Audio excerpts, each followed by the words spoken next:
టాలీవుడ్ లో సమాంతాకు ప్రత్యేకమైన fan base ఉంటుంది. కారణం ఆమె యాటిట్యూడ్. సమాంతాలో చాలా మందికి నచ్చే క్వాలిటీ ఇదే. ఏం జరిగినా సరే ఒంటరిగా నిలబడే సామర్థ్యం ఉన్న ఆమెను చూసి ఫ్యాన్స్ మురిసిపోతూ ఉంటారు.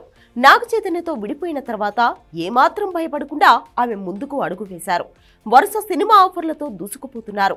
సమాంతా క్రేజ్ ని దృష్టిలో పెట్టుకుని సినీ జనాలు కూడా ఆమెకు ఆఫర్లు భారీగానే ఇస్తున్నారు. రెమ్యూనరేషన్ విషయంలో కూడా వెనకడుగు వేయడం లేదు ఈ అమ్మడు. ఇక ఇప్పుడు ఆమె పర్సనల్ లైఫ్ మరోసారి వార్తల్లోకి వచ్చింది. నాగ చైతన్యతో విడిపోయిన తర్వాత సింగిల్ గా ఉంటున్న ఆమె ఇటీవల ఒక డైరెక్టర్ తో డేటింగ్ లో ఉన్నారనే వార్తలు వచ్చాయి. నాగ చైతన్య శోభితను పెళ్లి చేసుకోవడానికి రెడీ కావడంతో సమాంతా కూడా డైరెక్టర్ రాజ్ నిడమూరును పెళ్లి చేసుకుంటుంది అనే వార్తలు వచ్చాయి. ది ఫ్యామిలీ మ్యాన్ డైరెక్టర్ గా పనిచేసిన ఆయనకు సమాంతా మధ్య అప్పటి నుంచే సాన్నిహిత్యం ఏర్పడిందని, వీళ్లు త్వరలోనే పెళ్లి చేసుకుంటారు అంటూ టాలీవుడ్ జనాలు కామెంట్ చేస్తున్నారు. దీనిపై బహిరంగంగా సమాంతా మాట్లాడకపోయినా నాగ చైతన్య నిశ్చితార్థం తర్వాత సోషల్ మీడియాలో ఒక ఫోటో పోస్ట్ చేశారు. ఆ ఫోటోలో చాలా స్టైల్ గా కనిపించిన సమాంతా తన ఎడమ కణితపై మధ్యవేలును ఉంచారు.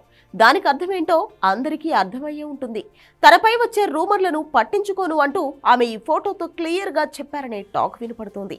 ఇక సమాంతా ఫీల్ అయిపోతుంది అంటూ వస్తున్న వార్తలు కూడా ఈ ఫోటోతో ఆమె క్లియర్ గా ఆన్సర్ ఇచ్చేశారు. ఈ సమయంలో అసలు రాజ్ ఎవరు అనే చర్చ మొదలైంది.